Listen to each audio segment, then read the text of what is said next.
Hey, I'm Garet. And I'm Daniel. And this is Modern Gaze. On today's episode, we are talking about Disappointment.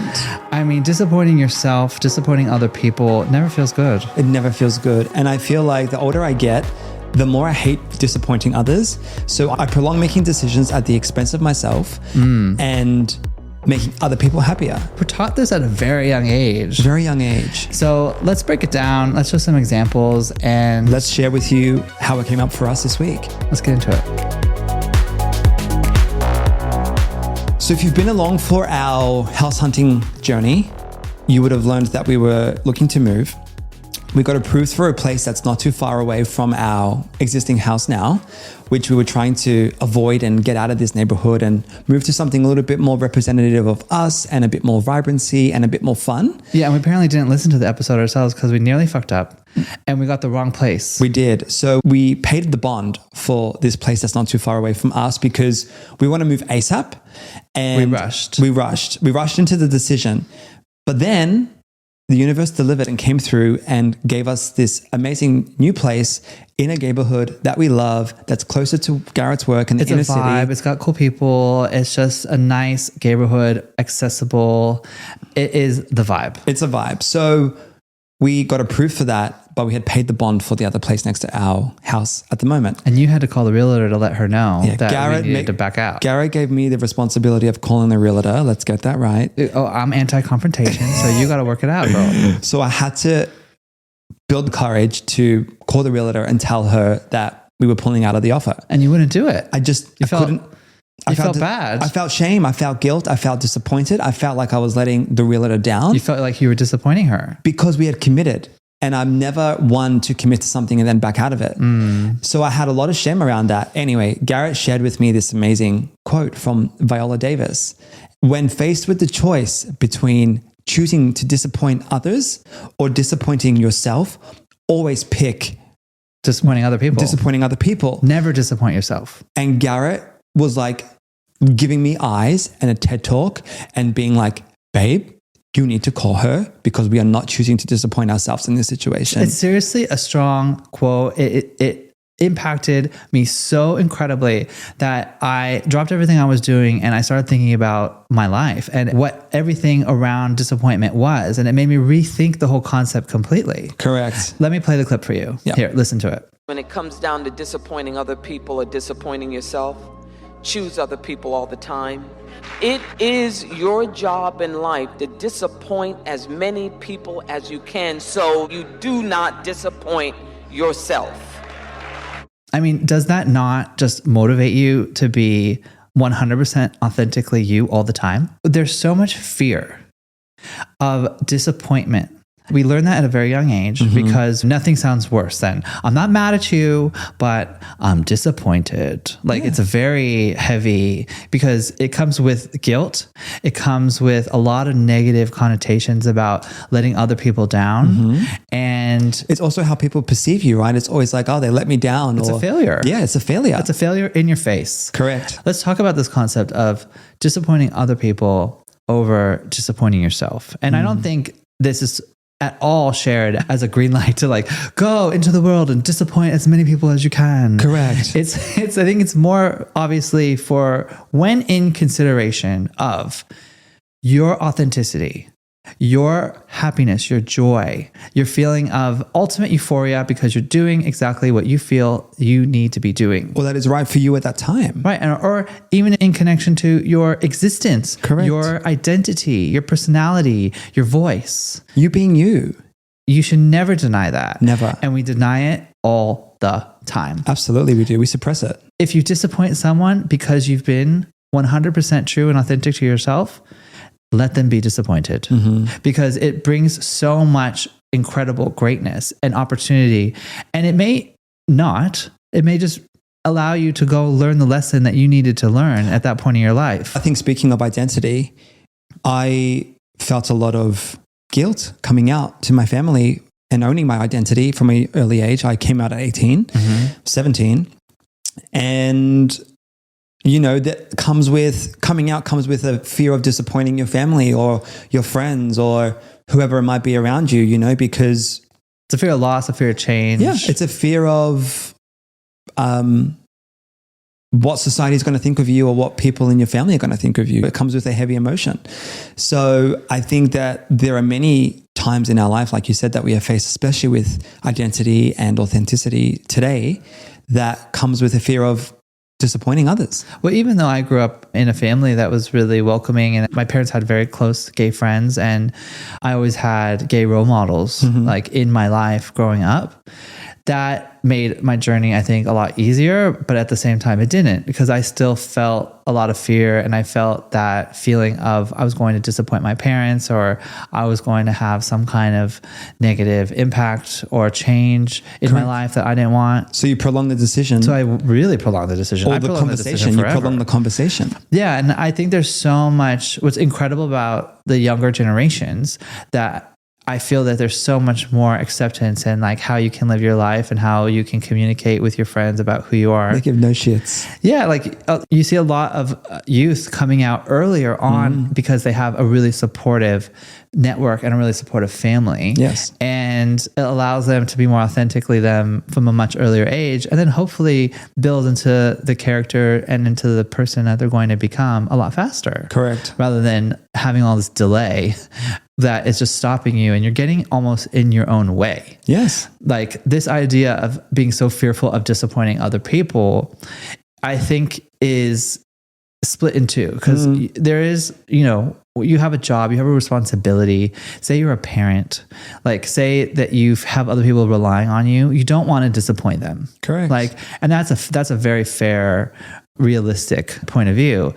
But at the same time, when it comes to you expressing what you truly, truly need and truly enjoy and what you really, really connect with, and know that it would be really great for you and your family, or just you and your partner, or whatever, like having that balance and consideration, and then allowing you to choose other people over yourself consistently is going to just drag you down. It's going to build feelings of depression. It's going to feel like you're constantly losing yourself. You're burnt out. You don't even know who you don't even know who you are anymore. Yeah. And that's a lot of the times where I felt personally like lost, or I felt like I didn't know where I was going, or someone would ask me, what are my passions? And I would be like, it's because I would always put other people in front of myself, or I'd put, you know, the responsibility or what other people want in front of what I wanted. Yeah, for sure.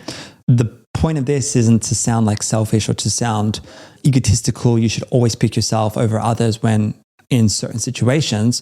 But why should we, like, what are the results when we choose to pick ourselves in those situations over others? What are the results of you choosing yourself? Yeah. I think if you like choose yourself, it's not like this idea of being, it's my way or the highway, or if you can't keep up with me, or if you don't like want what I want, then bye-bye.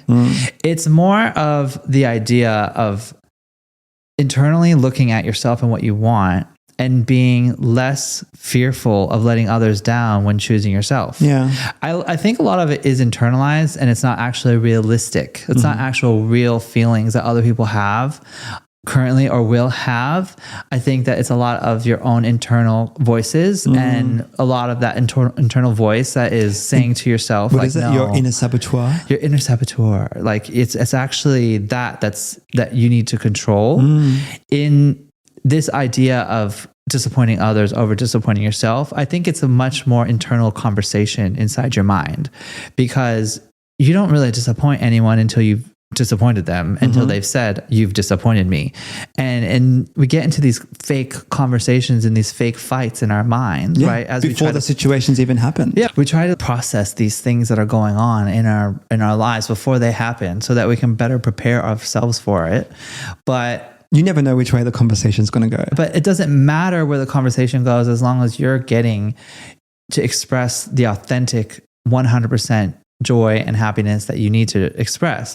So that comes down to like something simple and stupid as like a dinner reservation, or, right, you know, or making plans with friends and family, and knowing if you're burnt out and you're really not in a good place and you really just need to take a moment and like have a spa day and just stay at home and disappoint the other person, read a book and watch some TV because you really genuinely need it because you actually are not okay and you need to take some time and help refuel yourself. Yep.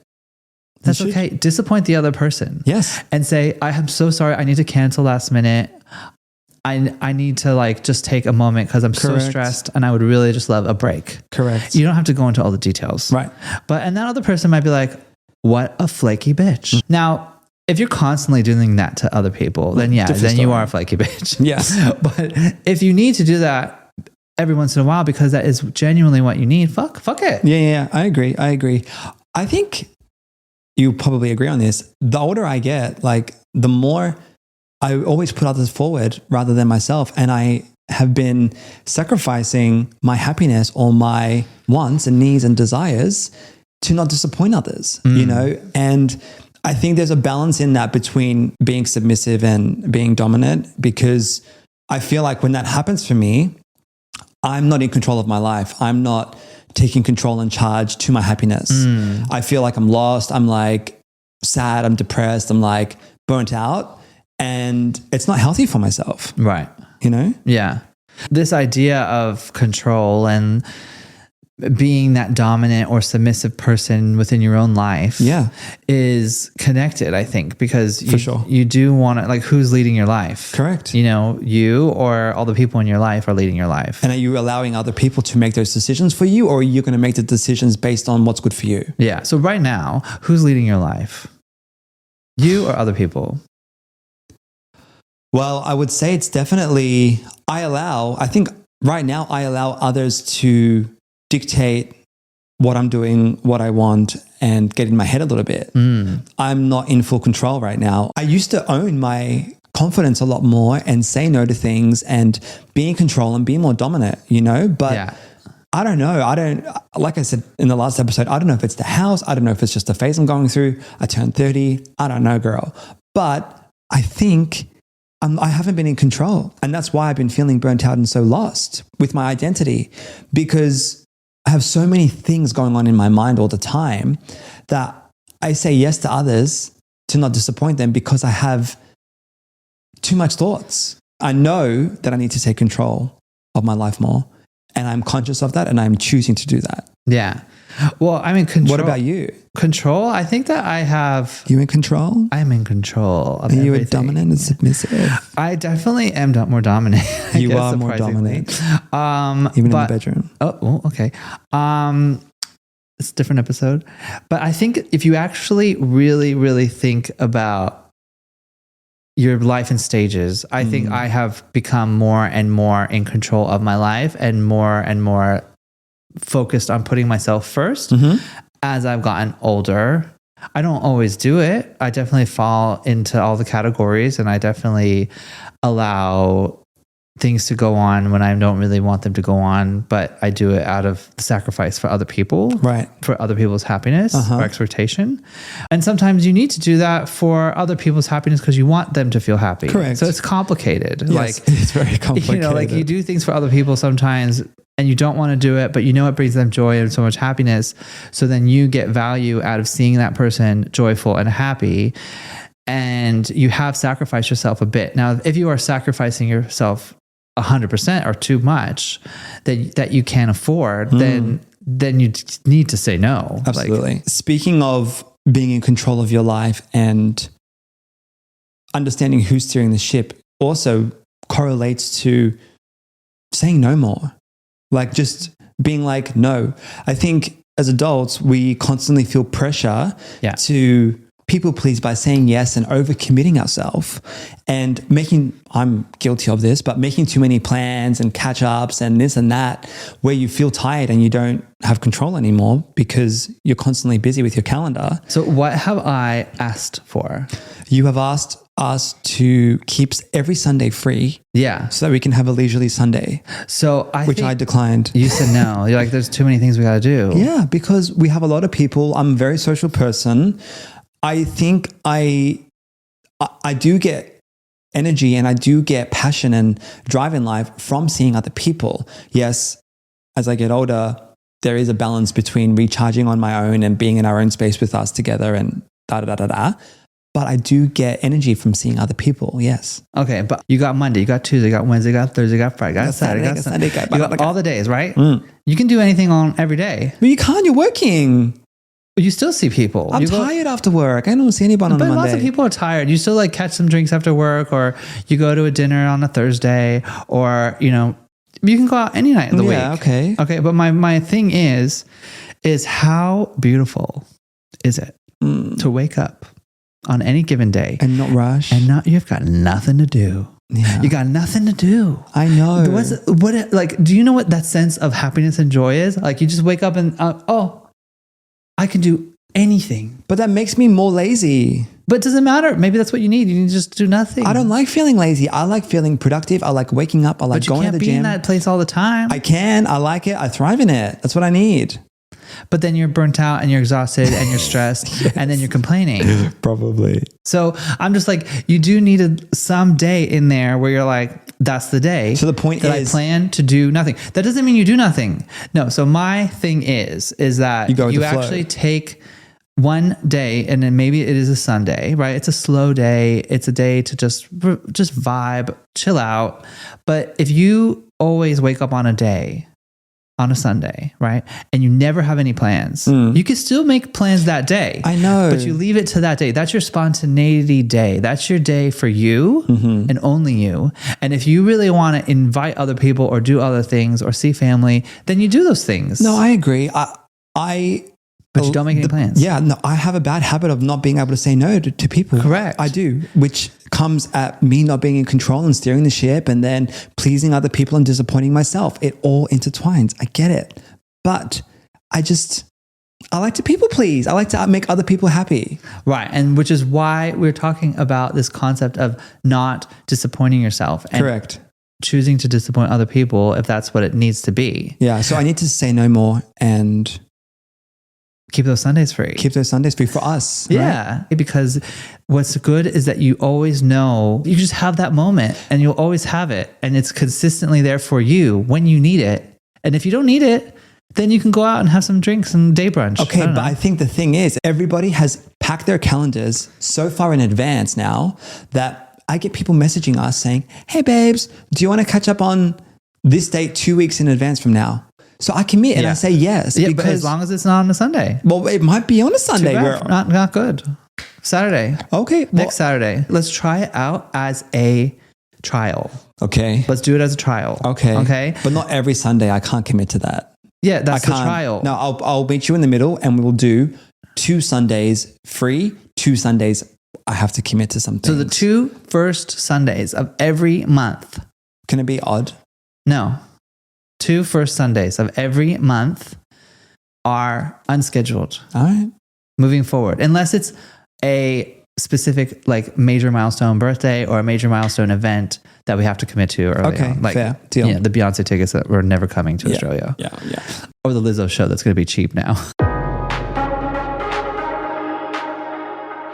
I think we can all relate, especially as gay men, when we are dating somebody and we learn about their sexual preference in the bedroom.